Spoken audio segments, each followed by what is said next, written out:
Thank you for joining us at Unlabeled and Limitless. I am your host, Lois Baynham, and I am joined today by my co host, Claire. Do you want to introduce yourself? Hi, I'm Claire, and I'm the co-host at Unlabeled and Limitless. We're going to talk today about productivity and rest. Yeah, thank you for joining me on this podcast today. Something you and I have talked about quite a lot in the last weeks is productivity and rest, right? What does productivity mean in the workplace? What does it mean in life? And what does rest look like in that? Especially as two people that are neurodivergent. I know we're both diagnosed with ADHD and you also with dyslexia.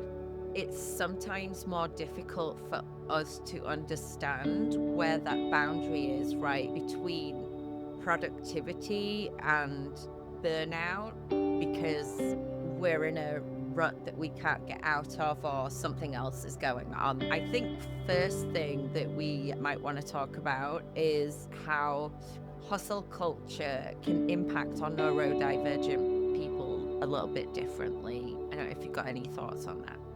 Yeah, my thoughts are pretty singular because it's not something that I'm uncomfortable talking about. I just didn't know it was a thing. I have grown up in a hustle culture environment, like I'm assuming a lot of us have. It feels like I can do whatever I set my mind to if I just worked hard, these long hours, but it completely depletes myself. And I'm assuming again, like others, it's this confusing where you think I'm seeing other people do it. It's comparing again. I see other people do it. What's stopping me? Do I not have the grit? Do I not have ability to succeed? And if I don't, then do I really want it? It's like I do want it, but I'm finding myself completely depleted and I don't really know how to get up from that. And then I'm also telling myself I should take care of my mental health more than all these emails or all the recipe developments or whatever it is that you're trying to do to be successful and have your own business or just be a rising star. I just don't know who to talk to about it. And then I met Lois, and I get to talk about it all the time. So it's making me open-minded to the idea that, yeah, hustle culture is here to stay. But for me, I'm finding it difficult because I also do have an entrepreneurial mindset and get that from my mom. And I want to have all these ideas come into fruition. But I stop myself because I know I can't handle XYZ amount of work in a day, but that's what's necessary for that to become a product. I can't not do those things and then expect to have a giant company of my own or a successful side hustles. I don't know. But Oh, so we've been told.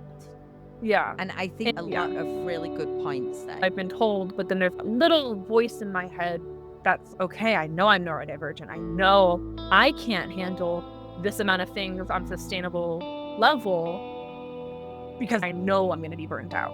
But that's still what's being told in my ear. So it's this different way that we need to navigate how to have success to our standard and not burn out, which is like the golden ticket. Like, how do you do that? Absolutely. You bring up so many good points. One of the things is that we are told culturally, a lot of us have grown up in hustle culture, and we've been told by the older generations if you go out and work really hard and become really good at what you do, these opportunities will be there and you can have a steady job and make steady progression. The world we live in isn't like that anymore. That Mhm. isn't accurate. There's a lot of uncertainty right now, and so many people jump into hustle culture. I've done it myself where I've had 4 or 5 different jobs, earning a little bit here and doing this thing over there. I've done the 7 to 11 shifts and things like that.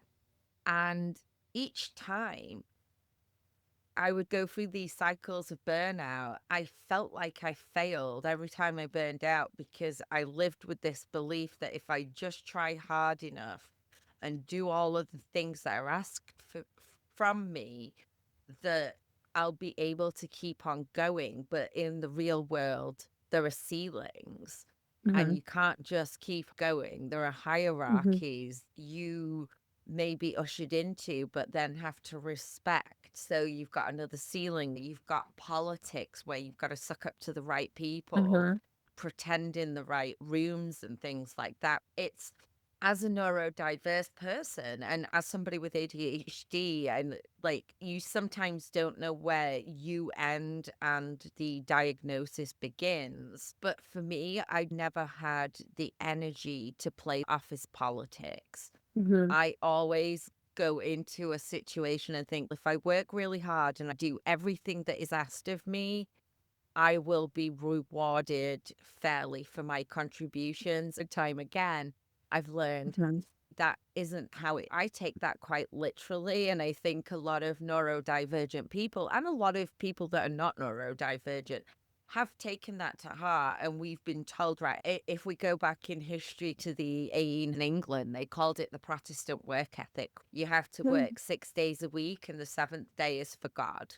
And the Mhm. harder you work, the more you'll be rewarded. And that's where Marx came up with his whole religion is the opiate of the masses and a means of control, because that's very much how the kind of workhouses and things operated. But I see that in hustle culture now. There are teams of engineers that are getting paid hundreds of thousands of dollars a year in salaries with great bonuses and things, but they're expected to work for 2, 3 Mhm. month stints. And as soon as they finish one stint, it's into the next one. Mhm. These companies are priding themselves on this kind of, oh, if you want to work for our company, you've got to be into this like 7 a.m. Mhm. to 9 p.m. Mhm. hustle culture, and we're going to work solidly and we're going to do this thing. It does work in some very unique situations with the right leader and the right people in that Mhm. situation. But generally it just doesn't work anymore. And I hear a lot from leaders and business owners about Gen Z at the moment, and it's like they're just not Mhm. interested, they're not engaged. I've offered them these opportunities and they're just not even interested Uh-huh. in seeing what they Mhm. are. And it's, yeah, because they've seen that hard work doesn't actually get you anywhere. It Mhm. gets you more work with the same Uh-huh. pay and a bunch of excuses, a bigger engagement in these ridiculous office politics that are also very draining. And yeah, I think that for us, productivity is very goal oriented, kind of, oh, there's this limited period of time and these things need to be done within it. We have obstacles with distractions, or maybe it takes us longer to process something than somebody else might. But when we get going, get Mhm. zone in and focus on the prize. I do think for myself getting caught up in hustle culture, I really misunderstood what it was. I have to hustle now because I'm a business owner, but I hustle from 9 to 5. I do things out of hours, of course, but I make sure that I make time to just engage with people and catch up. You and I had a catch up yesterday, completely unrelated to anything that we're doing.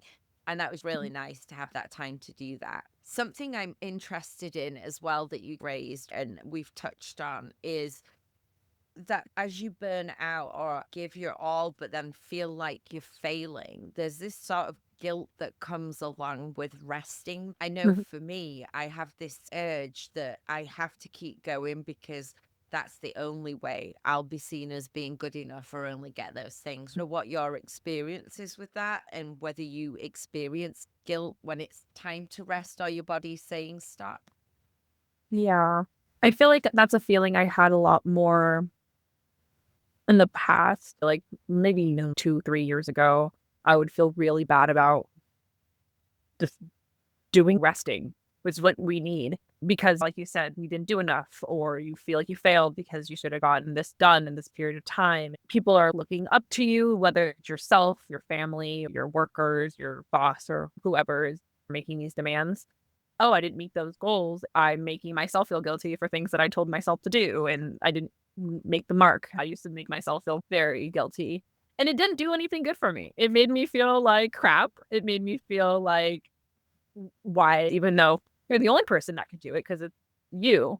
I went into bad depressive states, and I wouldn't call myself like depressed, but I do have those windows, and it feels really crappy.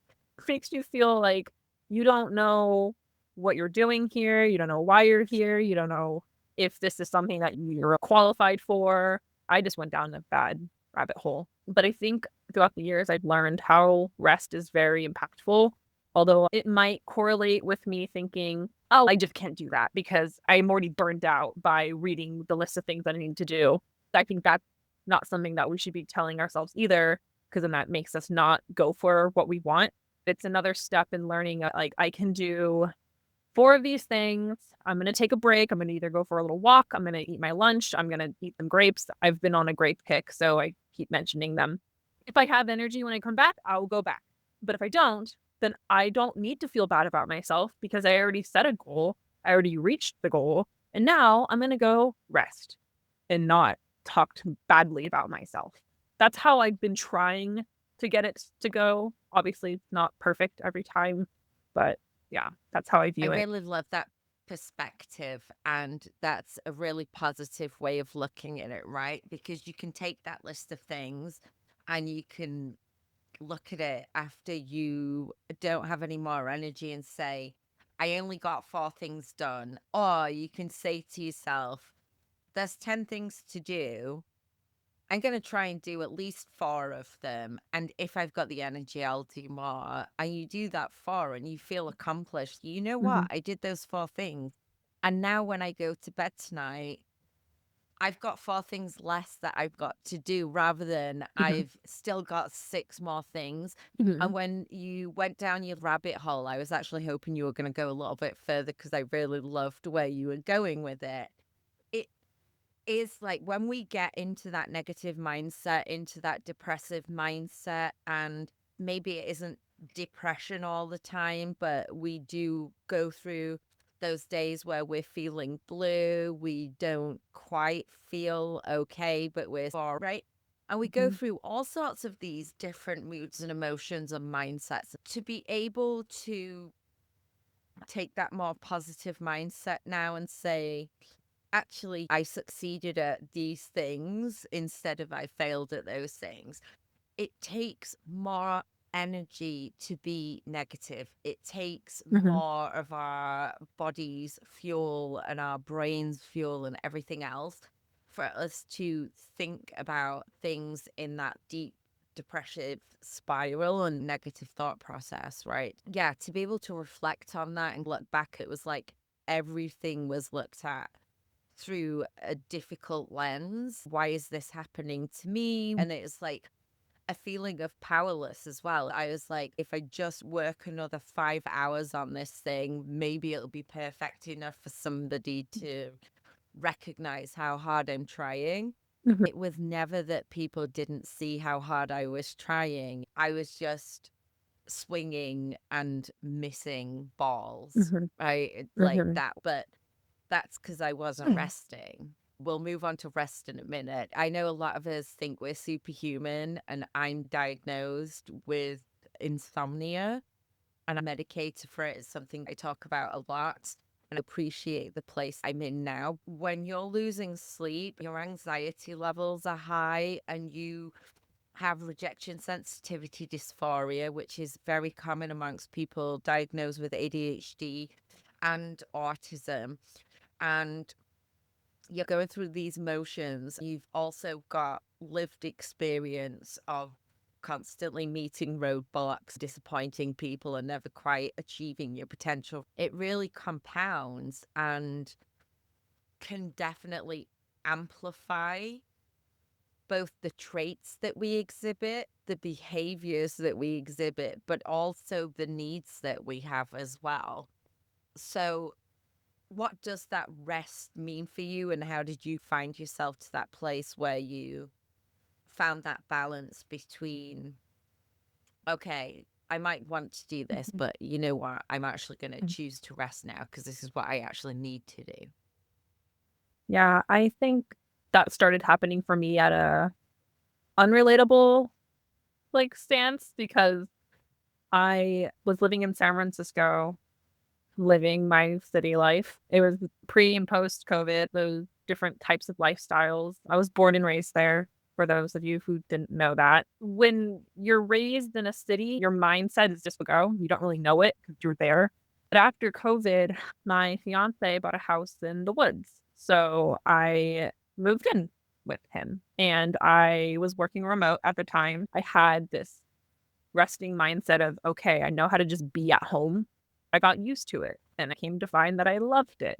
So when I moved to the woods, I was slowly pulling myself away from the loudness in my head that kind of came alongside living in the city.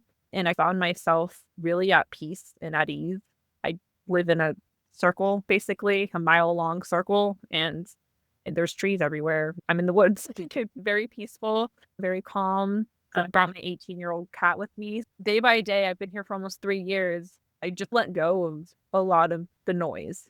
I don't really do social media aside from my podcasts with Lois and the rest of the team and YouTube. But other than that, I'm really not there and I love it. I find that when I'm not participating in things that don't serve me, I no longer feel like the outsider. I feel like I'm coming more into myself. I find that I'm more in a rest state than I am in I'm more of like in a calm, resting state where I refuse to burn out, but it still happens at workplaces and things. When I move to the woods, I breathe in fresh air, I exhale fresh air. That doesn't make sense, but I think a lot of Mhm. people will understand that. I grew up camping and I was 4 years old when I first went to my sleepaway camp. From 4 to 12, I did the same thing every year. You would sleep outside under the stars. It was peaceful, it was quiet. The only sounds were us either laughing or crying and just having lived life. So when I agreed to come live in the woods, I didn't even hesitate. I was like, "I could do that. That's fine. I've never done it before, but sure, why not?" It's like It's camping. you get to sleep in your bed and go outside and see a sky full of stars. It's just this thing that I was ready for, and I think my body was also telling me that, "Do you wanna stay in San Francisco and just make it happen, or do you wanna live in the woods?" And I'm like, "You know what? I've been there for 18 plus years. I'm ready to go do something different." Changed me a lot. Almost every day, I think, "Wow, I'm at peace. I'm not racing in my head of certain things that I don't think bothered me when I lived in San Francisco, but now I realize I like this side of the life better for myself.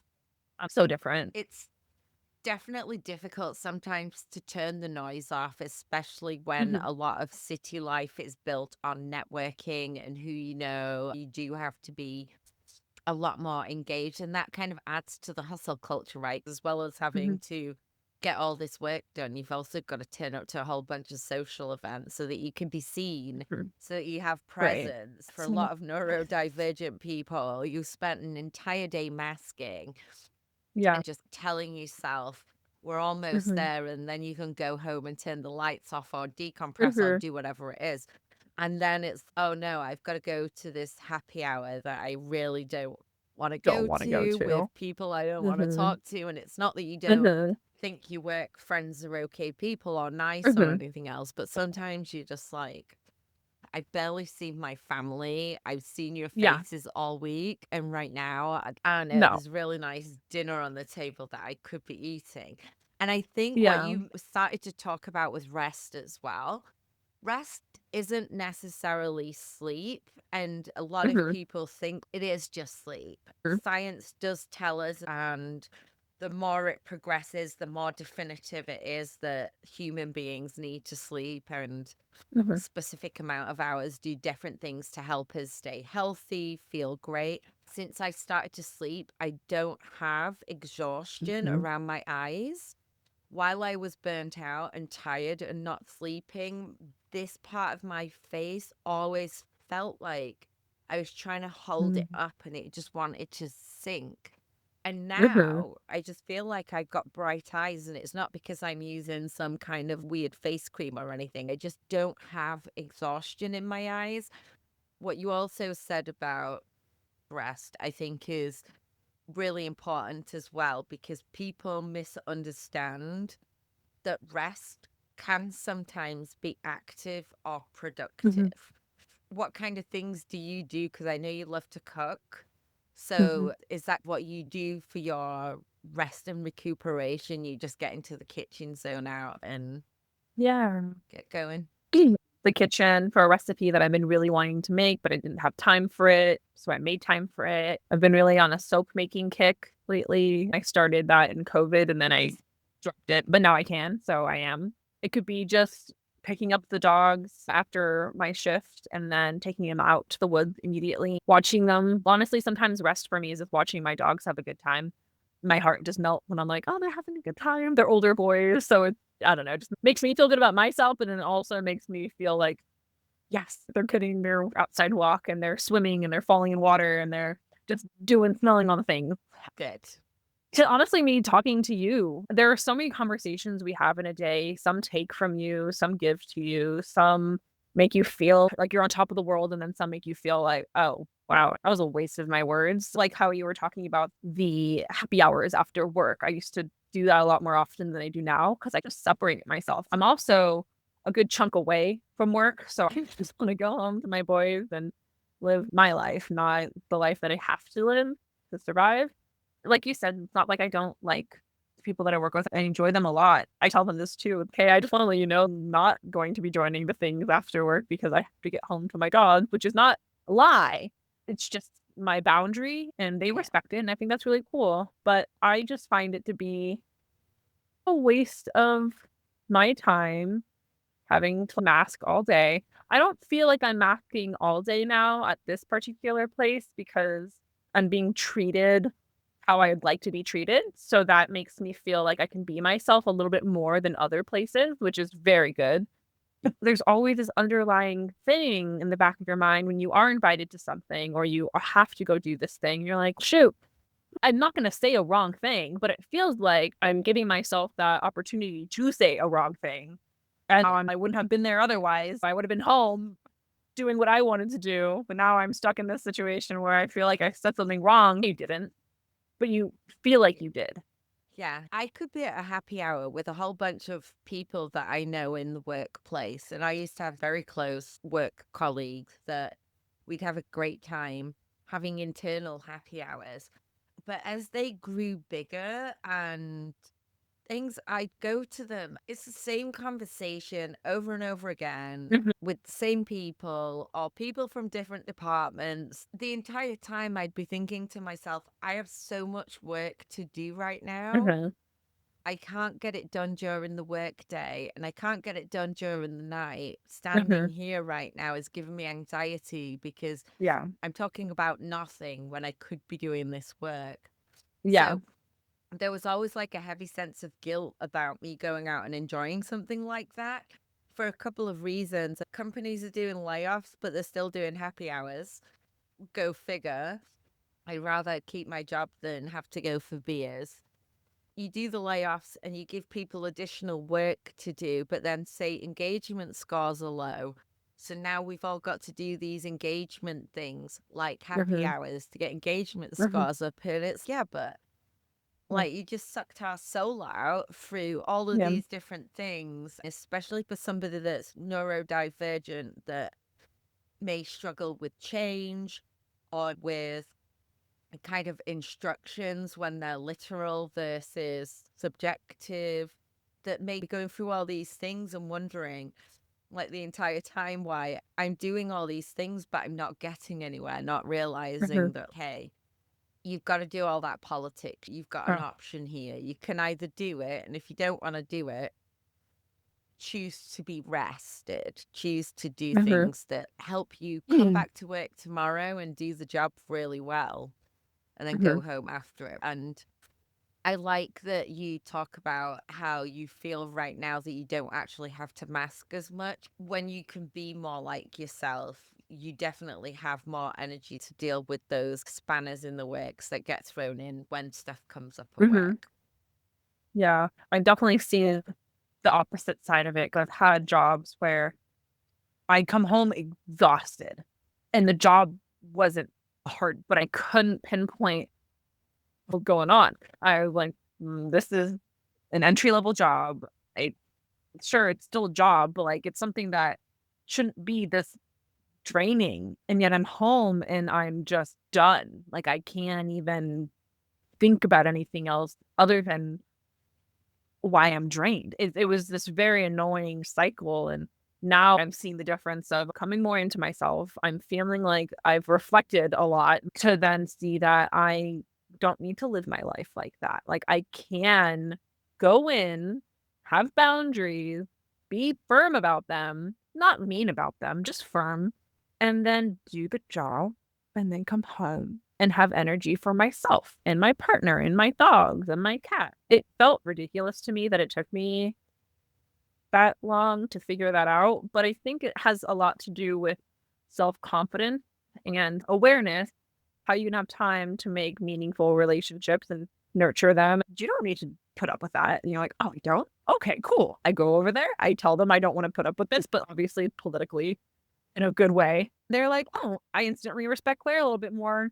It's like, you have to play the game, and I also hate that, but yeah, it's And you yeah. definitely figured it out at least 10 years before I did. It took me until late 30s to 40s to really figure that stuff out. Yeah.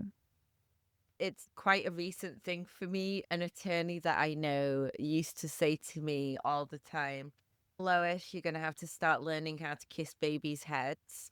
And I'm like, what are you talking about? And What does he's, that that's mean? what good politicians do. They kiss babies on Mhm. the head, right? You need to play politics. You need to Yeah. stop Yeah. and do the niceties with people. Cause I'm like, why do I need to stand and have niceties when I could just have an Mm. interactive conversation? And he's, you've just got to kiss the babies' heads. Just kiss the babies' heads. Like, "What? Dare you?" I love it. I know quite a lot of attorneys that have had sage advice for me, but that was one of his. It was like, you have to do the politicking if your company and your leadership is set up by people that want to be worshipped. If they want to be seen as the biggest brain in the room, or they want to be Mhm. seen as being the person that's got all the answers and things like that, then yeah, you're going to have to do the politics. I personally want to do things differently, and I hope Mhm. and unlabeled and limitless. Nobody ever gets that feeling. In fact, that's within our ethics handbook and will become part of our employee handbook that burnout is not a badge of honor.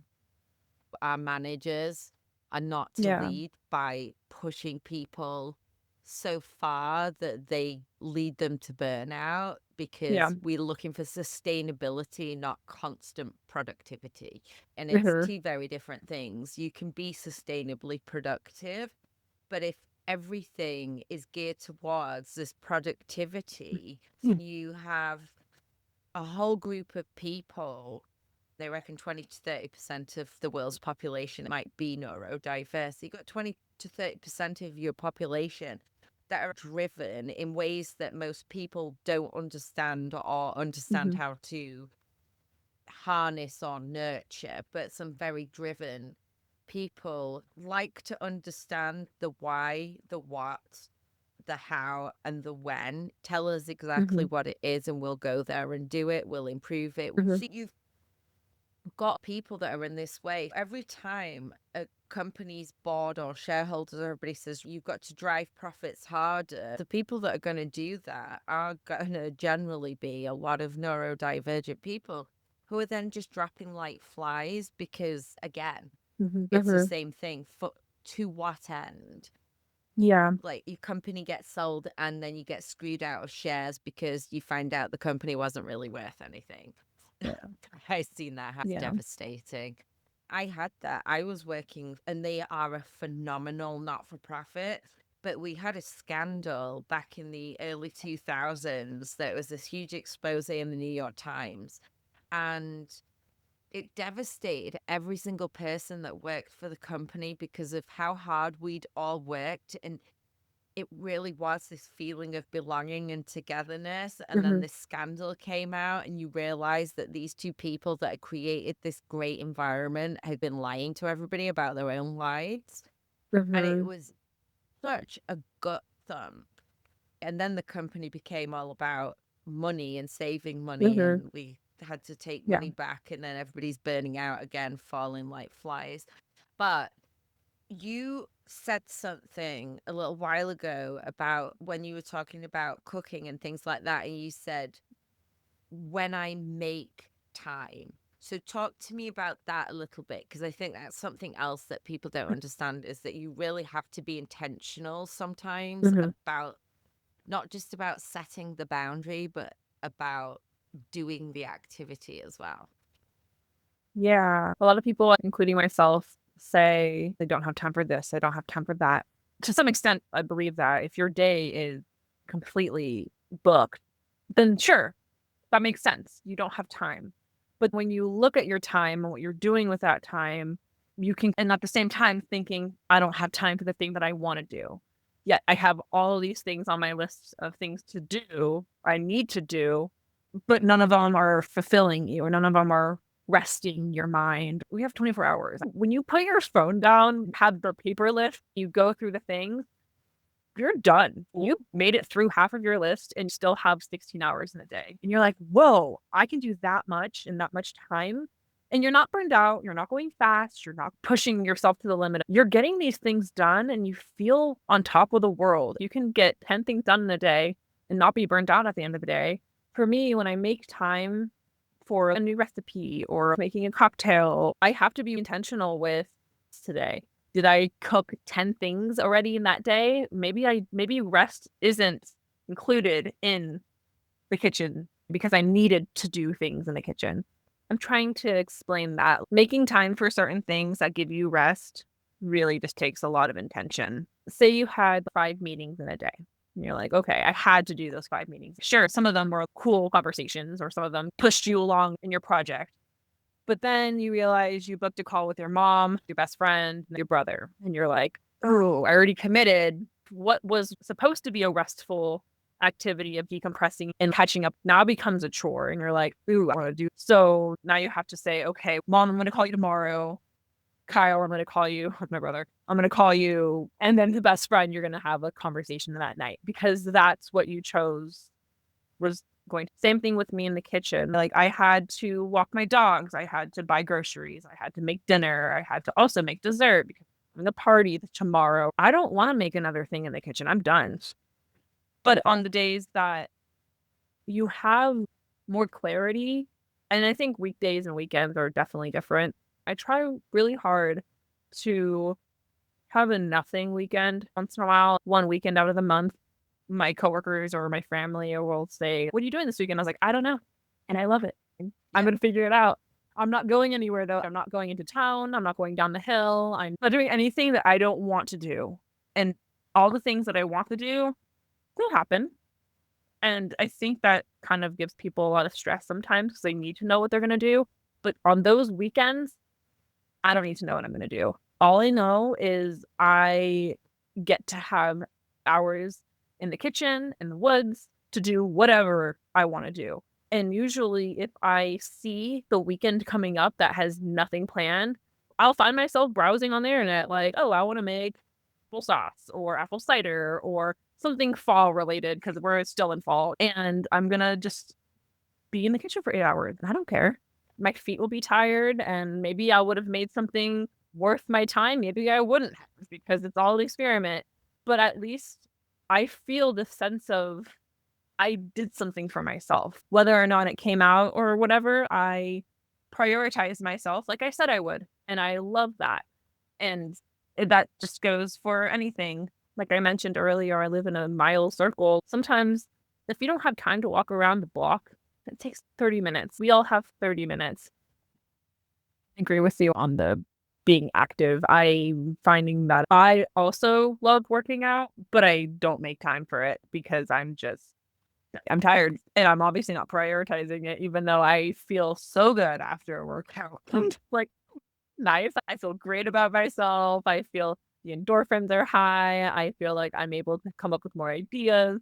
I also align with creating new business ideas or ideas in general. Like I'm always thinking of smaller scaled things that I like, but would like to be larger scaled. I just like the idea. I like to know that my noggin is just always thinking of new things for myself and for a lot of people. And just having the ability to have ideas and dreams of things that you might not ever do is really cool, in my opinion. It opens up the creative side of me. You don't get to always have while you're at work. So if you don't get it at work, you can at least write it down when you get home. Yeah. Yeah. Giving and not receiving. You said something just now about you're always doing things to, I don't know, progress and not make it about yourself. And like you're doing things for other people, but you're staying probably too humble because nothing is about you at this point. I think it was supposed to be in a positive manner. Hey, it's not about you, it's about this. Let's focus on the actual impactful thing and remove yourself from it. Keep the positive things that we can feed off of to make it grow. It's not about you. So don't get in a fuss if something doesn't happen. But sometimes it is about you. Sometimes you need to make it about you to fill your cup and be more productive for what is needed to be productive. But I, for the longest time, removed myself from everything and didn't make anything about me. And then I got nowhere. Like, what is this? I'm giving everything and I'm not getting anywhere. And yes, I know the work politics and I know what you need to do, but do I really need to do that? I think people like me for my work and I think they like me as a person. I think the politics obviously are there, but not for me. Oh, whatever. And of course, it didn't go anywhere with that one. But yeah, sometimes it is about you. Yes, exactly. Thank you so much for listening to this first part of our series on rest. I hope something in Claire's story and in my own made you feel a little more seen in your relationship with productivity and burnout. In part 2, I will be joined by Faye to look at rest through a psychology lens, from trauma and dopamine to the many different kinds of rest our brains actually need. We would love for you to join us there.